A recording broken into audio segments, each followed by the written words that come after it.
hands, not the American way.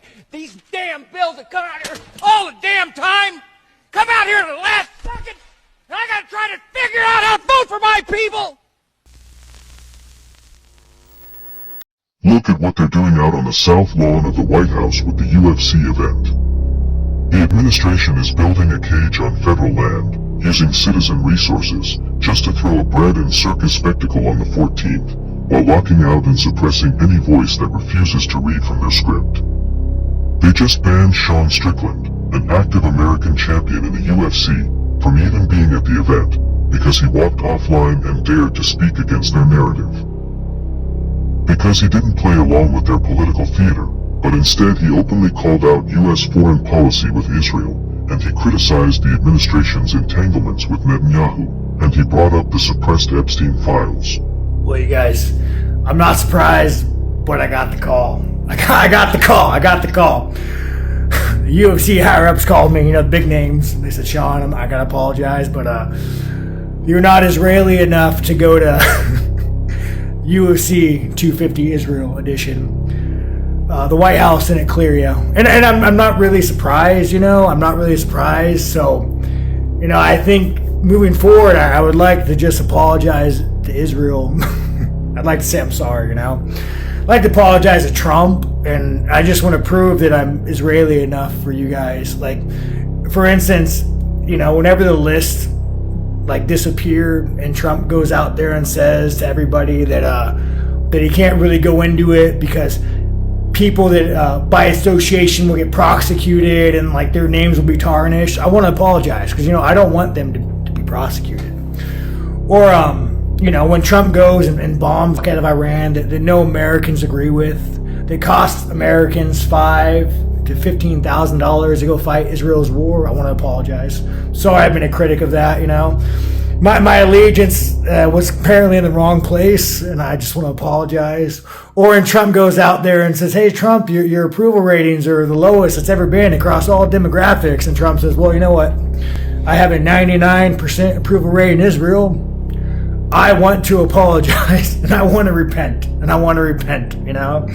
Apparently, I'm not American enough to go to Freedom 250. But I still got my ticket, so maybe we'll just go. I'll bring the bell, and we'll just stand outside the gate, and we'll just let them know what we really think about Trump and Israel, But when you strip away the mainstream corporate smoke and mirrors, the evidence exposes the layers of deep corruption behind this event. They claim that the event's about freedom, but the second a high-profile citizen uses his platform to challenge geopolitical optics, they pull his clearance and ban him. This in itself proves their tolerance will only extend to those who kneel and comply. Plus the fact that they're turning a public infrastructure into a private, invite-only playground for political leverage shows the corruption. Promoters and politicians are dividing up seats like personal favors, completely blurring the line between centralized authority and corporate entertainment. But other UFC fighters, like Bryce Mitchell, also see the rot within, warning the people that hosting commercial circuses on government grounds desecrates what these systems are supposed to represent.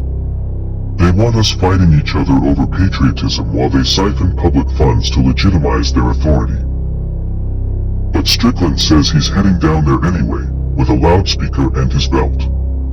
They can lock the gates on him, but they can't suppress the reality, because the system is rattled the second the people stop buying their illusion. I'm a big sports fan. There are no people tougher in sports than the people behind me. These are the toughest people. I know them all. I know the football players. I know just about everybody you can know when they come to the Oval Office. We give out all championships, or baseball, football, basketball, everything. They're always up here. We take the champions, and these are the great champions. And as you know, on June 14th, we're having a big fight. It's never going to happen again. Never happened before, and it's all of the best fighters, the best 4 fighters standing right behind me, and all champions. And it's going to happen right in front of the White House. Here's a picture. I think a lot of people haven't seen this yet. I'll give you that. I think you'll probably be able to do okay with it. Wow. The media's going to go crazy. Not bad, right? championship belt. Dana White was here last night. Did you know that he was here last night? He loves this guy. He loves all of them. Here's another one. This is another. They're going all the way out, all online. It's all people invited. Our country is invited to this. It's free. And you know, in the park right across the street, they're going to have, I guess, anywhere from 75 to 100,000 people, free. They're going to set up 8 big screens, and they're going to have the fight. And then out here, we're going to have 4,000 seats right in front of the front door of the White House. The hardest ticket I've ever had to. Best live show on earth, June 14th. This will be the greatest show on earth. Is at night.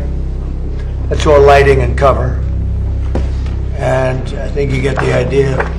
So it's going to be June 14th, and it's going to be great. And this is a little different for these political people.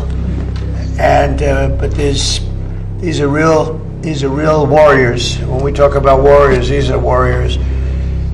Cyril Gahn, these are all champions. I have to say champions, and most of you know, many of you know who they are. Cyril, great honor. Alex Pereira, I've seen him knock out a lot of people. That's what he does. He knocks out people. Congratulations on an unbelievable career. Wow. Ilya Topuria, who they say does not get tougher. So it's pretty much, I mean, that's it. They're very special. And a friend of mine, Justin Gaethje, who is just a fighter like you've never seen. There will be a revolution on U.S. soil in my lifetime, for sure, started by the people. I would put so much money to say that this is legit going to happen, man. There are way too many people that are completely fed up with the way everything is going and just the blatant lies and disrespect in our face by a foreign country that we've allowed in the back door. Dude, we have allowed a country called Israel to like remove from left, right, red, blue, Democrat, Republican, any of it. Remove from all of that shit. We are all in this bitch together, and we all need to start getting on the same page. The only country that benefits from unrest in the Middle East and chaos in the Middle East is Israel. Israel is just bloodthirsty for all the nations over there, including Europe itself.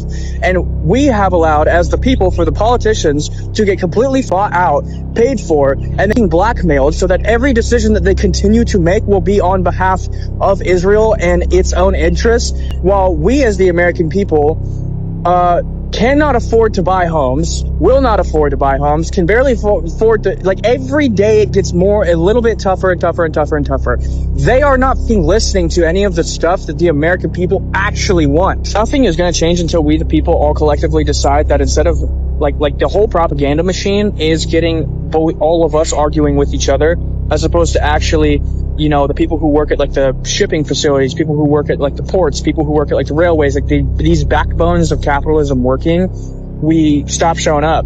And we also start rolling up on some of these Capitol buildings where they make actual decisions, or some of the government buildings being like, yeah, y'all are going to start making decisions on behalf of the people and what we want, or else, like, get out. Like, we're not playing this game anymore, but it's like, we all got to start realizing that it's not black or white, it's not women, man, it's not trans or straight or gay or straight.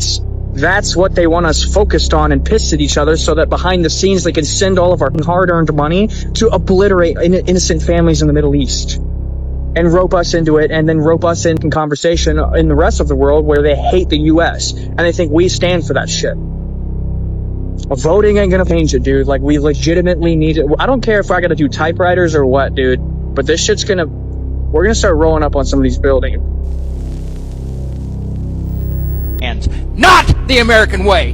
These damn bills that come out here all the damn time, come out here at the last second, and I gotta try to figure out how to vote for my people. How ashamed are you? Should be. You should be ashamed of yourselves. I'm sick of it. Every year, we give power to one person. It was not made that way in the Constitution. He was around when it was written. Now we pass rules that stop each one of us. Enough! I feel like somebody trying to be released from Egypt. Let my people go! My God, they sent me here to vote for them! They sent me here to vote for them, to argue for them! But I'm trapped. I'm trapped by rules that have been forced down our throats. Vote! We are all fed up. The corruption within the United States government is too deep.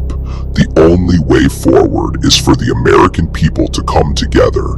Rather Democrat or Republican, black or white, male or female, upper, middle, and lower class all need to rise up and rid this nation of these political and corporate parasites who feed on our resources and hard labor to commit acts of treason and mass genocide around the globe. Please like, share, and get this video to go viral so we can educate everyone on the solution to this ethical and moral dilemma. We are going to hold criminals accountable. Oh, great. Do you mean the perpetrators from the Epstein files? No. Do you mean the ICE agents who keep murdering people? No. What about the companies that sell our data and surveil us? No. How about insanely wealthy people who do financial crimes? No. Okay, how about health insurance companies who deny medical care and therefore put people's lives in jeopardy? No. Insurrectionists? How about them? No. Corporations who are knowingly poisoning us for profit? No. Then what criminals are you talking about? Immigrants, but just the brown ones. Even if they're here illegally, even if they're children. Comfort slows you down, reach for natural relief. Night and Day Hemp's extra strength CBD pain relief balm melts into aching muscles, delivering warmth you can feel. Soothe your body naturally. Feel free to move again. Night and Day Hemp balm melts away tension so you can enjoy every moment. Feel the difference fast. Real relief, real results. Order now at Night and Day Herbals.